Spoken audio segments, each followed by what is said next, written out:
किसकी। संजीव अपने दोस्तों राघव और प्रतीक के साथ बियर बार में बैठकर बियर पी रहा था। संजीव आज बहुत खुश लग रहा था। अरे यार, आज की पार्टी में तो मजा आ गया। तुम दोनों दोस्तों के साथ तो मेरी जिंदगी इतनी अच्छी है कि क्या बताऊं कितनी अच्छी है। अरे भाई, अब दोस्ती की है तो जीना मरना सब साथ में। हाँ अरे अरे यार सुनो, जल्दी से एक बियर और ऑर्डर करते हैं ना, एक आखिरी, और उसके बाद ये जश्न यहीं खत्म हो जाएगा। अरे हाँ हाँ, क्यों नहीं। वेटर, जल्दी से 2 बियर की बोतल लेकर आओ। आज मेरे दोस्तों को जश्न मनाना है, क्यों? इतने में वहां पर एक बहुत सुंदर लड़की छोटे छोटे कपड़े पहनकर हाथ में बियर की बोतल लेकर उसके पास आती है। ये लीजिए, आपने बियर ऑर्डर की थी ना, मैं लेकर आ गई। क्या बात है यार, इस बार की वेटर तो बड़ी सुंदर है। अब बियर लेकर आई हो तो अपने हाथों से ही पिला दो ना। हाँ हाँ, क्यों नहीं, जैसा आप बोलोगे मैं वैसा ही करूँगी। क्या बात है यार, अब तो लगता है रोज यहीं आना पड़ेगा। उसके बाद वो लड़की उन तीनों को बियर सर्व कर देती है। पार्टी करने के बाद वो तीनों अपने अपने घर जाते हैं। प्रतीक संजीव और राघव को उनके घर छोड़कर जैसे ही अकेला अपनी कार में आकर बैठता है तो अचानक उसे एहसास होता है जैसे उसकी कार की पीछे वाली सीट पर कोई बैठा हुआ है। वो तुरंत पीछे मुड़कर देखता है। तुम यहाँ क्या कर रही हो? और तुम मेरी कार में कब आई? अरे तुम तो बार में वेटर थी ना। बस ऐसे ही मेरा दिल कर रहा था आपके साथ आपके घर चलने का, इसलिए मैं आपके साथ चली आई। अरे लेकिन तुम मेरी कार में आई कब? अभी कुछ देर पहले तो यहाँ पर मेरे दोस्त बैठे हुए थे। प्रतीक के इतना बोलते ही उस लड़के का चेहरा खतरनाक तरीके से बदल जाता है। उसकी आंखें पत्थर की तरह सफेद और पूरे शरीर पर नीली नीली नसें उभर आती है। गाड़ी चलाओ, पूरी स्पीड में चलाओ, और अगर तुमने गाड़ी रोकने की कोशिश भी की तो मुझसे बुरा कोई नहीं होगा। डर की वजह से प्रतीक के पसीने छूटने लगते हैं। उसका शरीर बुरी तरह से कांप रहा था। प्रतीक बिना कुछ सोचे समझे कार को फुल स्पीड से चलाना शुरू करता है। चलते चलते वो शहर से दूर एक पहाड़ी पर पहुंच जाता है और सामने अब सिर्फ पहाड़ी का किनारा दिख रहा है, जिसे देख प्रतीक घबराकर अचानक से कार को ब्रेक लगाता है। देखो देखो देखो देखो, मुझे छोड़ दो मुझे। अगर मैंने गाड़ी जरा सी भी आगे बढ़ाई तो हम दोनों नीचे गिरकर मर जाएंगे। ये तो तुम्हें पहले सोचना चाहिए था ना। अब कुछ नहीं हो सकता।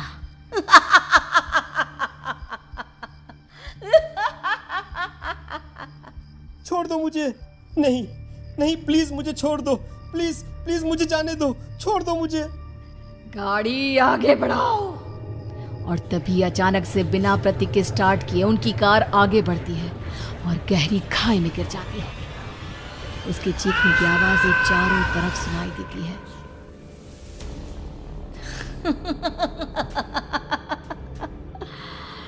तुझे मारकर मेरे कलेजे में जल रही आग को थोड़ी शांति तो मिल गई, लेकिन अभी ये कहानी खत्म नहीं हुई।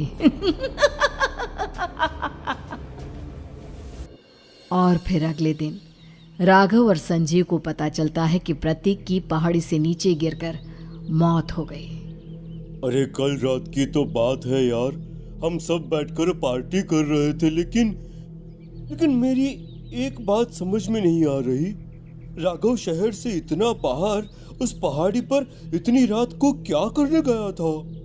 अरे यार, वही सोचकर तो मैं भी परेशान हूँ। हम दोनों को छोड़ने के बाद तो वो सीधा अपने घर जाने वाला था, और वो आत्महत्या क्यों करेगा भाई? कल रात तक वो कितना खुश था, हमारे साथ सेलिब्रेट कर रहा था। हाँ, लेकिन पुलिस ने तो यही कहा है कि प्रतीक ने अपनी कार को जानबूझकर पहाड़ी से नीचे गिरा दिया और आत्महत्या कर ली। अरे यार संजीव, मेरी तो कुछ भी समझ में नहीं आ रहा है। चल ठीक है, अब मैं अपने घर जाता हूँ। Okay, bye. राघव अपने घर में अकेला था। दोपहर का वक्त था। तभी दरवाजे की घंटी बजी। कौन है? अरे 1 मिनट रुको, अभी आता हूँ। राघव ने जैसे ही दरवाजा खोला उसने देखा कि सामने एक बहुत खूबसूरत लड़की खड़ी हुई है। कौन है आप और यहाँ किससे मिलने आई हैं? देखिए ना, बाहर बारिश शुरू हो गई थी, मेरी गाड़ी खराब हो गई है। आपका घर नजर आया तो सोचा कुछ हेल्प ले लेती हूँ। क्यों नहीं, आइए ना, आइए आइए। मेरे कपड़े पूरे भीग चुके हैं, क्या आपके पास टॉवल मिलेगा प्लीज? राघव अपने बाथरूम से एक टॉवल लाकर उस लड़की को देता है। थैंक यू सो मच, अब मैं चलती हूँ। अरे इतनी क्या जल्दी है? आप चाहे तो बारिश रुकने तक यहाँ पर रुक सकती हैं। हाँ। लड़की ने पलटकर राघव की तरफ देखा। नहीं, मुझे जाना होगा, मेरा काम बाकी है। और वो वहां से चली गई। उस लड़की के जाने के बाद राघव अपने बाथरूम में नहाने के लिए गया और जैसे ही उसने बाथरूम में देखा तो उसका टॉवल वहीं पर लटका हुआ था। उसने टॉवल हाथ में लिया तो देखा कि उसका पूरा टॉवल खून के धब्बों से सना हुआ है। अरे अरे ये क्या? ये टॉवल तो मैंने उस लड़की को दे दिया था। ये वापस मेरे बाथरूम में कैसे आ गया? और इस पर ये खून के धब्बे कहां से आ गए? राघव ने आईने में देखा तो उसकी गर्दन पर एक बड़ा सा चाकू का कट लगा हुआ था जिससे खून बह रहा था, जिसे देख राघव के होश उड़ गए। हाँ, अरे ये क्या? मेरी गर्दन इतनी ज्यादा कटी हुई है और मुझे दर्द भी नहीं हो रहा है। ये क्या हो रहा है मेरे साथ?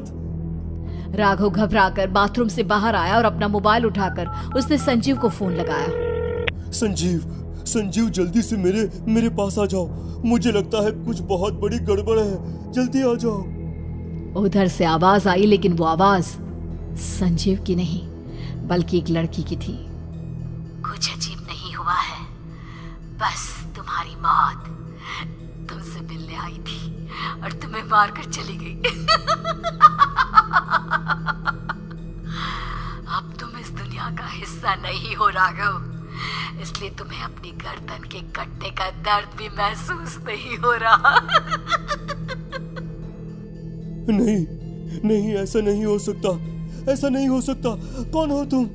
तुम्हारी मौत। अब संजीव के पास खबर पहुंचती है कि राघव ने अपने ही घर में चाकू से गर्दन काटकर आत्महत्या कर ली। ये सुनने के बाद संजीव के होश उड़ गए। वो पसीने से तरबतर हो गया और एक अनजाना डर अब उसके दिल को सताने लगा। संजीव के साथ ही उसका एक छोटा भाई राजीव भी रहा करता था। अपने भाई को इस तरह परेशान देखकर राजीव उसके पास आया। अरे भैया, क्या हुआ भैया? आप इतने घबराए हुए क्यों लग रहे हैं? प्रतीक और राघव की मौत, मेरा मतलब मेरी कुछ समझ में नहीं आ रहा भाई। अचानक से मेरे दोनों दोस्तों ने आत्महत्या क्यों कर ली? अरे वो तो मेरी भी समझ में नहीं आ रहा है भैया। हाँ, हो सकता है कि कोई परेशानी होगी और इसीलिए उन्होंने ऐसा किया होगा। हाँ, लेकिन दोनों की जिंदगी में एक साथ परेशानी और दोनों का इतनी खतरनाक तरीके से आत्महत्या करना, कहीं ऐसा तो नहीं मैं भी मर जाऊंगा? अरे आप ऐसी बातें क्यों कर रहे हैं भैया? वैसे ही मैं इतना परेशान हूँ। जब से अंजलि ने मेरा साथ छोड़ा है तब से सब कुछ बहुत अजीब सा हो गया है। रोज रात को डरावने सपने आते हैं। ऐसा लगता है जैसे अंजलि बार बार मेरे सपनों में आकर मुझे डराने की कोशिश करती है। अंजलि का नाम सुनते ही संजीव की आंखें फट गई और उसके गले में आवाज अटक गई। उसके चेहरे पर घबराहट साफ नजर आ रही थी। कौन थी वो लड़की जिसने प्रतीक और राघव को आत्महत्या की आड़ में मौत के घाट उतार दिया? और कौन थी अंजलि जो बार बार राजीव के सपनों में आकर उसे डरा रही थी? अंजलि का नाम सुनकर संजीव इतना घबरा क्यों गया?